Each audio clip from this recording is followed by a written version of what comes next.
A few years ago, if a celebrity launched a beauty brand, the formula was simple. Post a selfie, go viral, sell out. But something changed. Today, some of the biggest celebrity beauty brands in the world are quietly changing their strategy. Not because they're losing attention, because attention is no longer the most valuable thing on the internet. Trust is. And that shift is worth billions of dollars. The modern celebrity beauty boom really began in 2015. Kylie Cosmetics proved that a massive social following could become a cosmetics empire almost overnight.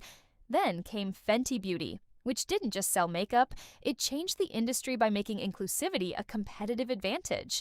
After that, every celebrity wanted a beauty brand. Actors, singers, models, influencers, everyone.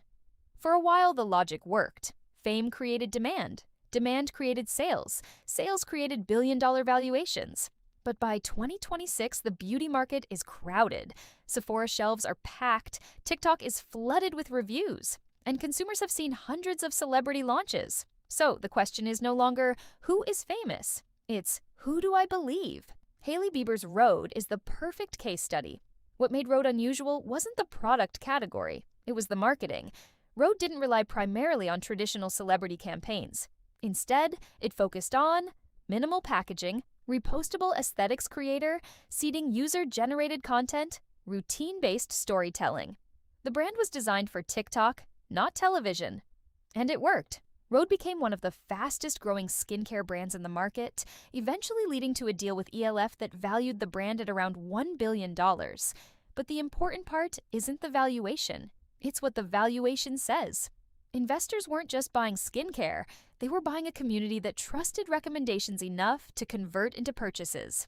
That is a completely different asset from celebrity fame. Selena Gomez took a different path. Rare beauty was never marketed as luxury or exclusivity. It was marketed as emotional authenticity. The brand connected makeup with mental health conversations, self-acceptance, and everyday use. Mental health can feel personal. Personal to me and personal to you. But now is the time to share our personal stories, to create a safe space, to encourage a dialogue, to spark action, to remind us all that we are not alone. This is my biggest dream, a dream actualized through the Rare Impact Fund. When I was diagnosed with bipolar disorder, I felt relieved. I had answers, and I started my journey to better understand myself and to support my mental well-being. Not everyone gets this chance. There is a crisis of inaction around the world.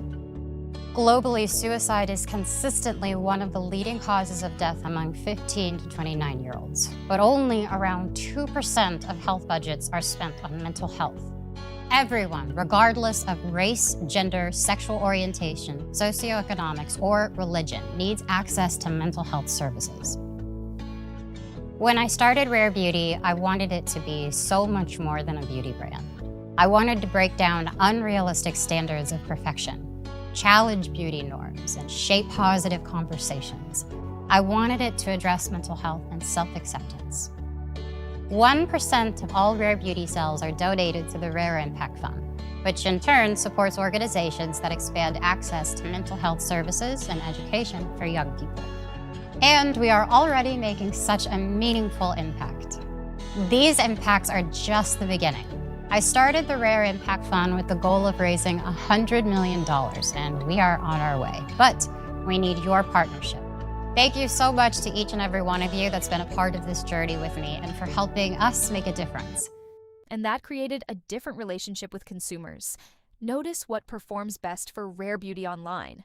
Not red carpet photos, not celebrity parties. It's honest reviews, before and after demos, everyday routines, creator recommendations. Literally, when did we all stop using the Rare Beauty blush? I swear I just found this in the back of a drawer and it is so good. And specifically in this shade Hope. This was like the it girl blush and then everyone stopped talking about it. The way I used this for like 2 years and it still feels full. It'll last you forever. It's probably expired, but it still looks beautiful. Literally blends in 2 seconds and this is the perfect mauve shade. But comment which shade is your favorite. I remember I used to use Encourage. I wonder if I could find it because low-key this formula is so pretty. For an everyday natural blush, this is perfect. I don't know why I ever stopped using this. I'm gonna start using it again because it is iconic.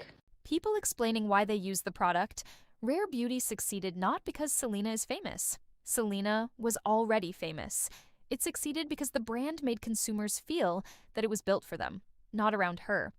That distinction is becoming the new competitive advantage in beauty. Here's the bigger story. For years, brands paid for reach.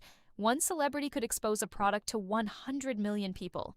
But platforms changed consumer behavior. Today, many beauty purchases begin with a search. Best blush for oily skin. Rhode peptide treatment review. Rare beauty worth it. Long-lasting skin tint. The customer is no longer waiting to be advertised to. They're investigating. And when people investigate, they often trust small creators more than celebrities. A creator with 40,000 followers who tests products every day may generate higher conversion than a celebrity with 400 million followers. That's why brands are shifting budgets toward micro creators, experts, dermatologists, makeup artists, affiliate programs. Community seeding the internet has effectively created a new equation. Reach gets views. Trust gets sales. TikTok can create desire. But Sephora measures reality. Retail data reveals which brands people actually repurchase. And the brands winning in retail are often the ones that generate ongoing conversation, not just launch day hype. This is why so many beauty brands now optimize for repeat purchase creator, reviews community engagement, search visibility, in-store discovery. The goal is no longer to have the biggest launch. The goal is to become part of someone's routine. That is a much harder business to build, and a much more valuable one. This shift is only beginning. The next phase of beauty will likely reward expert-led brands, community-led brands, search-friendly brands, routine-based brands, creator-affiliate ecosystems. Ironically, celebrities may still win, but not by acting like celebrities. The winners will be the ones who can create the feeling that a recommendation came from a friend, not a campaign. In other words, the future of influence may look less glamorous and more believable. So, when you see headlines about Rhode, Rare Beauty, or the next celebrity launch, remember, the story is not really about makeup. It's about the internet changing the price of trust. For a decade, fame was the shortcut to attention. Now, attention is cheap. Everyone has content. Everyone has followers. Everyone has ads. What's scarce is credibility.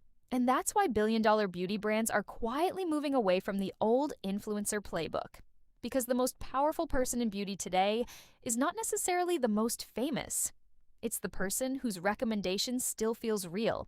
And that may be the biggest shift in the creator economy since the rise of social media itself.